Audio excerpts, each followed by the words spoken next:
आपका बहुत शुक्रिया भाई, अपना काम छोड़कर मेरी मदद की। क्या मतलब आमिर? तुम जानते हो मैं हमेशा तुम्हारे साथ हूं, लेकिन तुम्हें ये मसला खुद हल करना होगा। अगर ये प्रॉब्लम नफ्सियात का है तो थेरेपी ले लो। मुझे वजह मालूम है मगर एतराफ नहीं कर पाता। अगर मालूम है तो फिर हल कर लो मेरे भाई। चलो, सी यू। Thank you.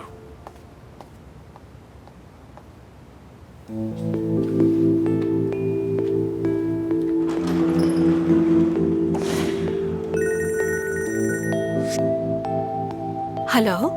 जानान। जी सर, अभी कोई मसला नहीं है, हम ऊपर कॉफी पीने जा रहे हैं, बाद में कॉल करूंगी। ठीक है, थैंक यू।